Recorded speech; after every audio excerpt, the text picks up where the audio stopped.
Hello hello, vous voyez bien ces légumes colorés? Eh bien, ils vont m'aider à réaliser ma première vidéo culinaire. Tout simplement parce que j'aime la cuisine et j'aime l'audiovisuel. J'ai créé des programmes culinaires qui ont été diffusés sur nos chaînes et aujourd'hui, je décide de faire cela de façon un peu plus personnelle pour qu'ensemble on puisse partager nos aventures culinaires. Donc aujourd'hui, on va aller sur une recette assez simple de viande de bœuf sautée aux légumes avec de la loco. Là, je fais bouillir la viande avec du romarin, de l'ail et du gingembre chinois. Je l'aime bien parce que celui-là, il est facile à peler et il est plus gros que notre gingembre local. Vraiment, ce sont les deux raisons, hein. Sinon, le gingembre local convient parfaitement. J'y ai mis aussi un bouillon d'assaisonnement pot-au-feu parce que je voulais que la viande prenne déjà le goût des légumes. Pendant que tout ça bout, je prépare la marinade pour la deuxième phase de friture de la viande. Je vous en dirai plus tout à l'heure. Là, mon poivron est congelé simplement parce que j'en congèle quelques-uns pour les mixtures. J'ajoute l'oignon vert, les feuilles d'oignon ou la ciboulette, c'est comme vous voulez l'appeler. En tout cas, moi j'aime beaucoup l'odeur que ça apporte au plat, mais attention à ne pas trop en mettre, sinon ça rendra votre préparation amère. Et ouais, j'en ai déjà fait les frais. Ensuite, je mets du gingembre, mon fameux gingembre chinois. Il est quand même cher au supermarché, plus de 5 000 francs le kilo, quand notre gingembre est à environ 1 000 francs. C'est abusé. Donc j'en prends, mais pas beaucoup. Ensuite, je mets 8 éclats d'ail parce que j'aime trop l'odeur et le goût de l'ail dans les plats. Mais après, c'est pas fameux pour la laine, mais il y a des solutions pour y remédier. On en parlera dans une autre vidéo peut-être. 2 oignons. Là, j'ai mélangé un oignon blanc et un violet simplement parce que j'ai trouvé l'oignon blanc déjà nettoyé dans mon frigo.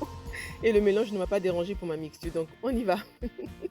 Je rajoute un bouillon d'assaisonnement, le même que j'ai mis dans l'eau de la viande à bouillir. Je vous assure que c'est un bel exhausteur de goût, alors je ne m'en prive vraiment pas dans mes préparations.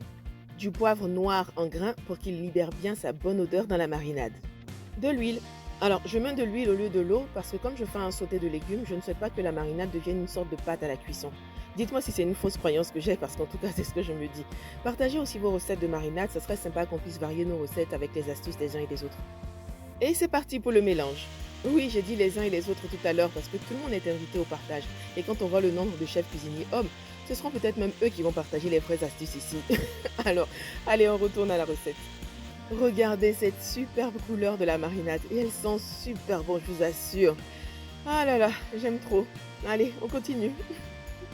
Voici les légumes découpés. Alors, on a oignons, tomates, poireaux, piments, poivrons, persil, feuilles d'oignon, ail et gingembre. Alors, les légumes sont compartimentés parce qu'ils vont être ajoutés chaque lot à son tour. Vous allez voir ça tout à l'heure. Entre-temps, la banane qui va servir d'accompagnement a aussi été découpée.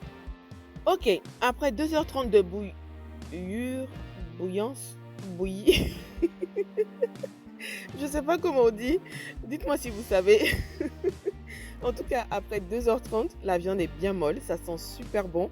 Je vais évidemment garder le fond après l'avoir filtré pour d'autres préparations, du riz, une sauce ou un truc du genre.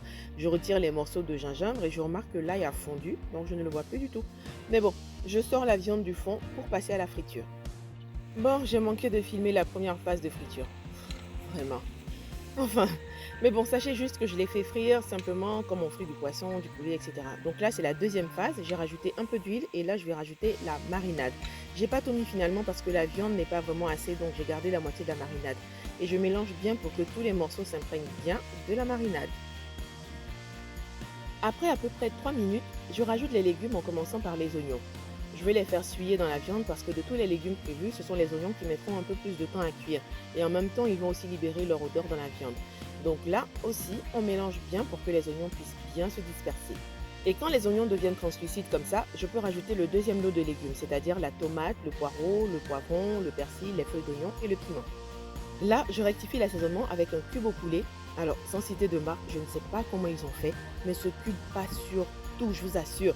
Je ne sais pas si vous en avez déjà fait l'expérience. C'est au poulet, hein, mais ça passe dans toutes les préparations. Il y a une sorte de magie dedans. J'ai fini de parler. Je rajoute aussi un peu de poivre noir. Enfin, beaucoup. J'en ai trop mis. Mais heureusement, ça ne s'est pas senti à la fin.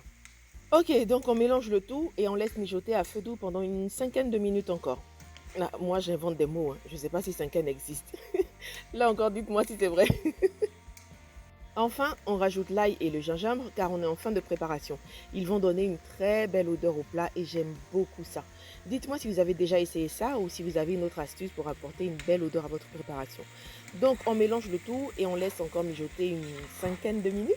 Allez, on y va. Et voilà le résultat, un beau mélange de belles couleurs, une super odeur. C'est tout ce que je souhaitais pour ce plat avant de l'avoir goûté en tout cas. Ne dit-on pas que l'on mange avec les yeux avant la bouche? Moi, je dirais plus les yeux, le nez et ensuite la bouche. Bon, sérieux, est-ce que j'ai besoin de montrer la loco en train de frire? Non, hein? Bon, on continue. Résultat final, un bon plat d'aloco qui accompagne notre viande sautée aux légumes. Voilà très cher, je suis super contente d'avoir réalisé cette première vidéo culinaire. C'était pas facile hein, de cuisiner et filmer en même temps. Je vais m'équiper parce que sinon, ça va pas aller. En tout cas, ce format, c'est vraiment pour partager ce plaisir de la cuisine et recueillir aussi des recettes, des idées et des astuces de ceux et celles qui, comme moi, aiment la cuisine et aiment la partager. Sur ce, merci d'avoir regardé la vidéo et à très bientôt.